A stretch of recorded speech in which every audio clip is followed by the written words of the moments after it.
Muy buenos días. Ya hoy es martes 26 de diciembre.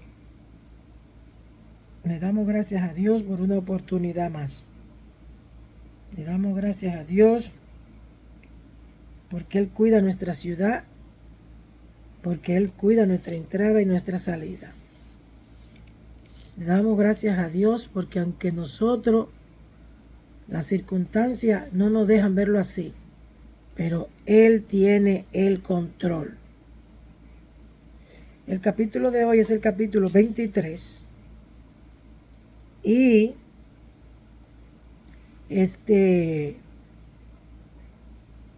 lleva por título distribución y deberes de los levitas. Ya ustedes saben, igual que yo, que los levitas eran la familia sacerdotal. Y cuando dice la familia sacerdotal, no está diciendo de una familia biológica de sangre, no. Es que todo lo que eran sacerdotes eran considerados una familia. Así es como se trataba y así es como se debe de tratar hoy en día. Pero, como dice la Biblia, todos nosotros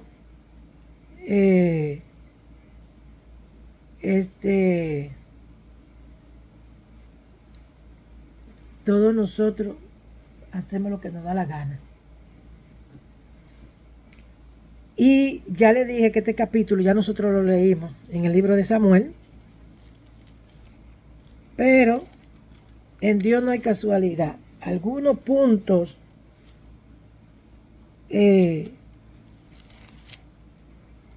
nos dice Dios que nosotros tenemos que recalcar. Ustedes saben que acerca del templo, porque Salomón fue que hizo el templo para Dios. Esto es una simbología de cuál es el templo en el que Dios habita y quiere habitar.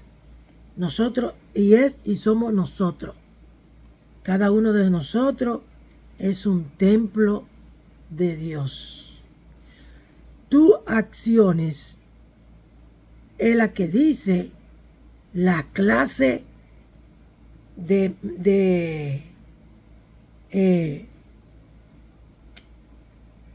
se me va la palabra, ritual.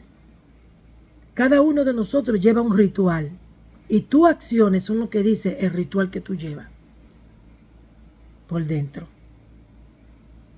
Hay un refrán, y también es bíblico, que dice que de la abundancia del corazón habla la boca. De acuerdo a lo que tú hablas, así está tu altar. Y el altar representa el corazón. El corazón representa el altar de Dios. Así que de acuerdo a tu pensamiento, de acuerdo a cómo tú te conduces, entonces tú mismo mírate qué hay en tu altar. Así es.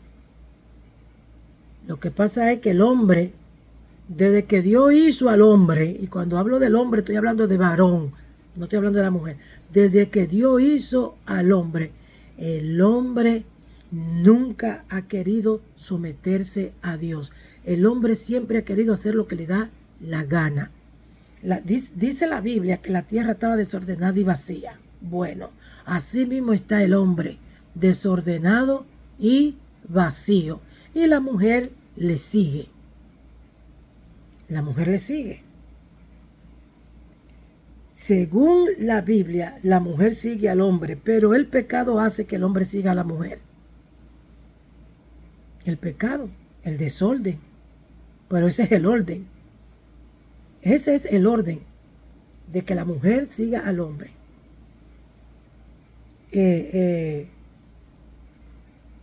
¿Y qué tenemos hoy? Un desorden. Un desorden terrible. ¿Por qué? Porque cuando Eva le dio a Adán la manzana, que ustedes saben que no fue ninguna manzana, él la tomó, él tenía que decir que no, pero él no dijo que no. Él hizo lo que la mujer diga. Y eso no es bíblico. La mujer es una ayuda idónea. Pero el hombre lamentablemente se ha levantado contra Dios. Y hoy en día nosotros lo vemos.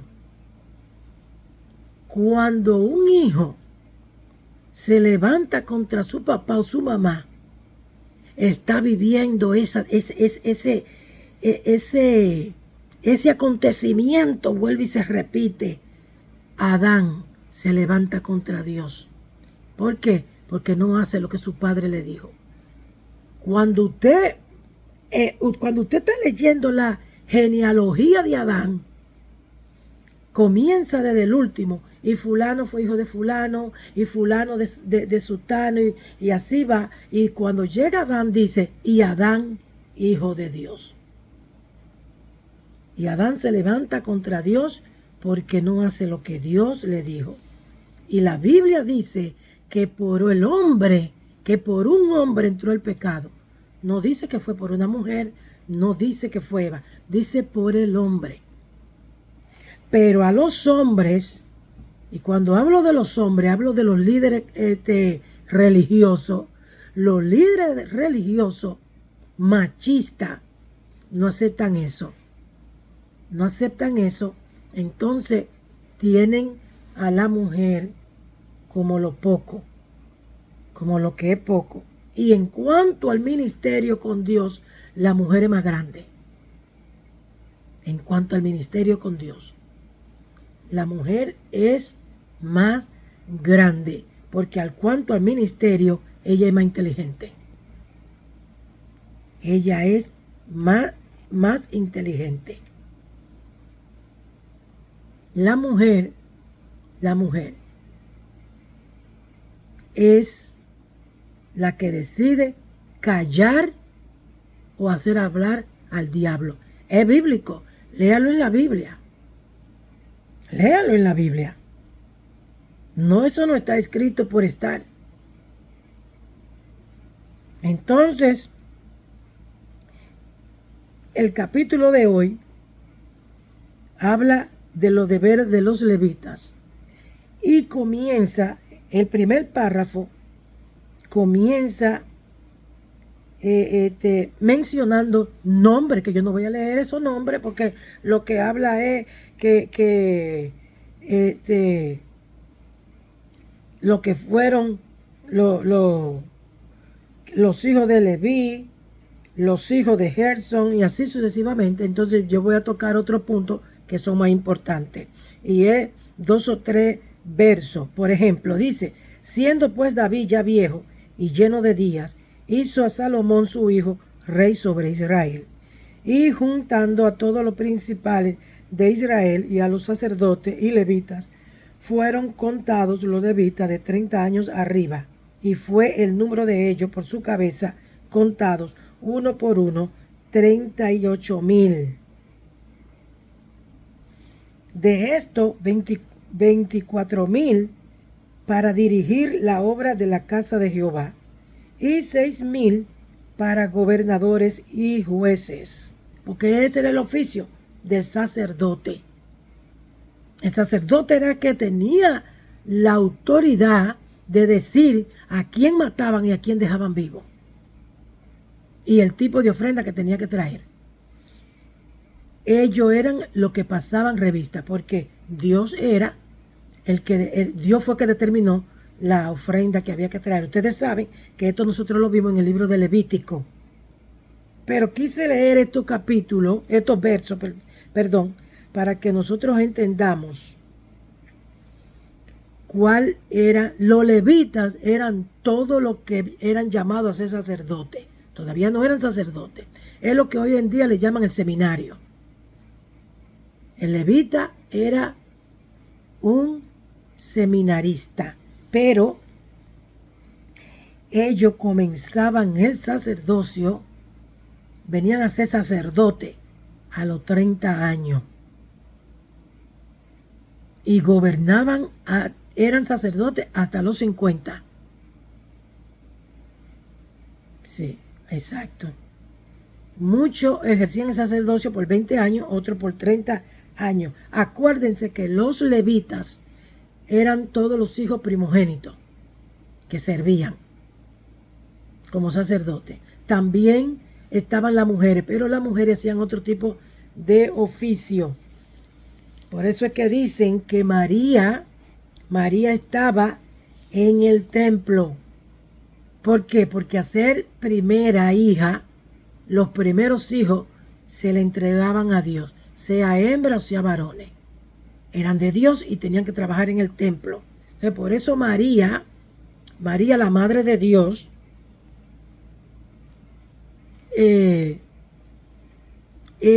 estaba en el templo, sirviéndole a Dios. Me imagino que las mujeres se encargaban de la limpieza, de hacer el pan, porque habían gente, acuérdense que la gente ofrendaban de acuerdo a lo que tenían, y si tú tenías harina, eso es lo que tú ibas a ofrendar, y estaba el pan de la proposición, y esa es mi opinión, según lo que yo leo, porque usted tiene que sacar su conclusión. Según lo que yo leo, entonces María, esas mujeres eran las que preparaban esto, y entre ellos estaba María, la Madre de Dios. En los tiempos del Nuevo Testamento,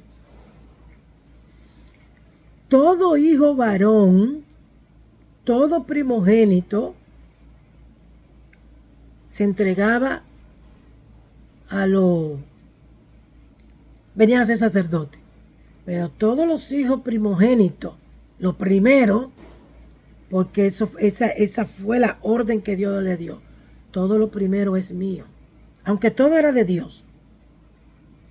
Todo era de Dios. Pero Dios te pedía lo primero. Tu primera cosecha, tus primeros hijos. Lo primero, todo. Había que entregárselo a Dios. Entonces, otro punto en el segundo párrafo. Estos son los hijos de Leví en la familia de sus padres, jefe de familia, según el censo de ellos, contado por su nombre, por su cabeza, de 20 años arriba. ¿Por qué?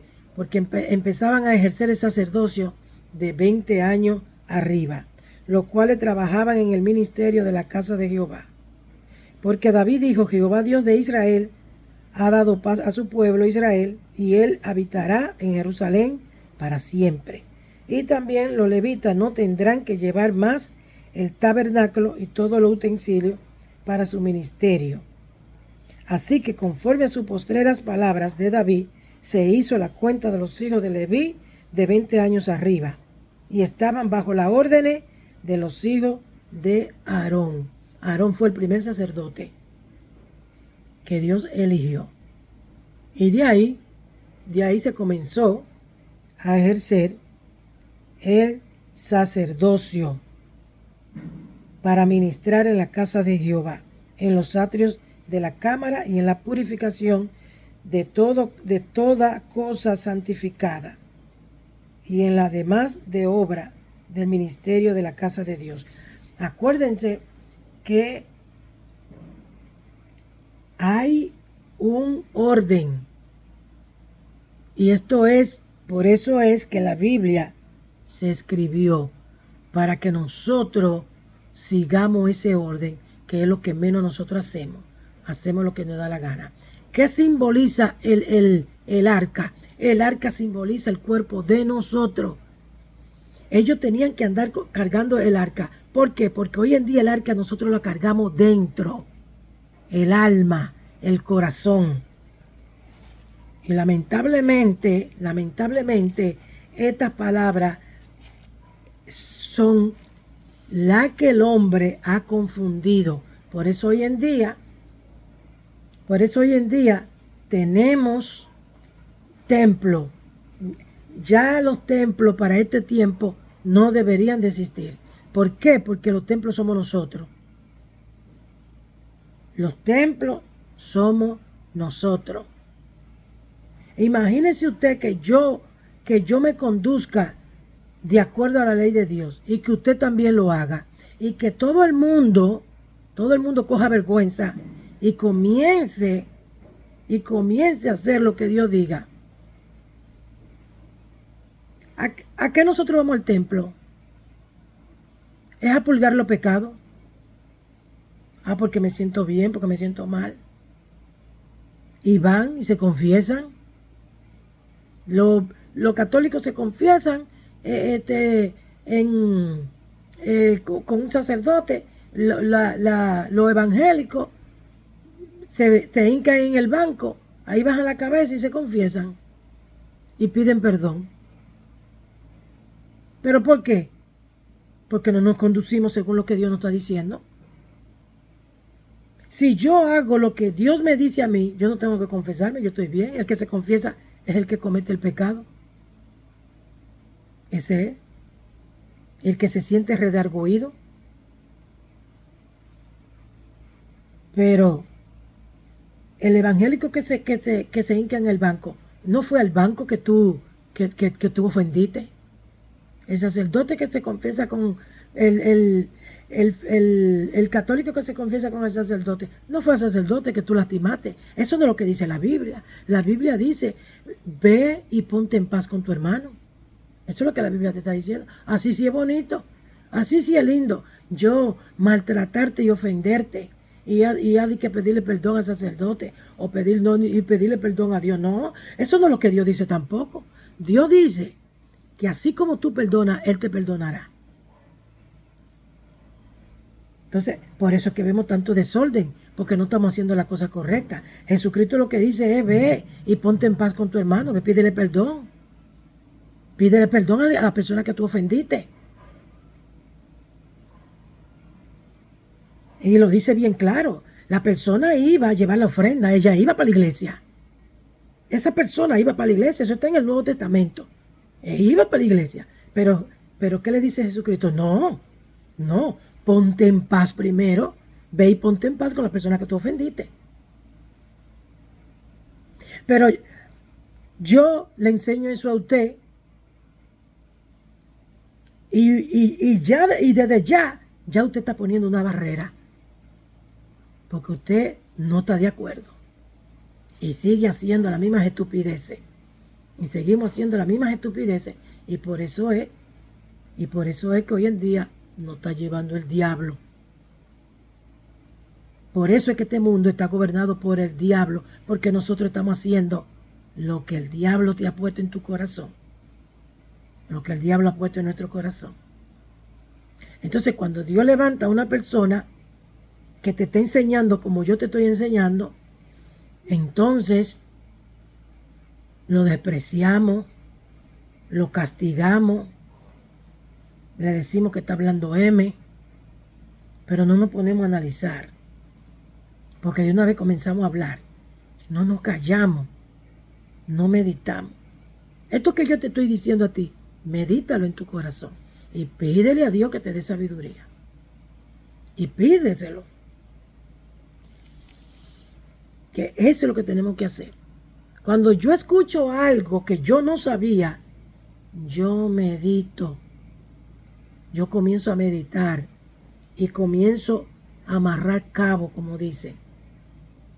Entonces llego a la conclusión de que sí, que es verdad lo que está diciendo. Y comienzo a conducirme por ahí. Comienzo a conducirme, comienzo a cambiar y comienzo a hacer las cosas correctas.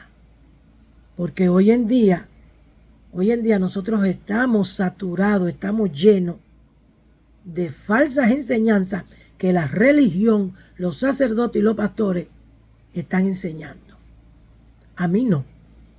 Yo, gracias a Dios, salí de eso. Salí de esa esclavitud. El mismo Dios lo dice.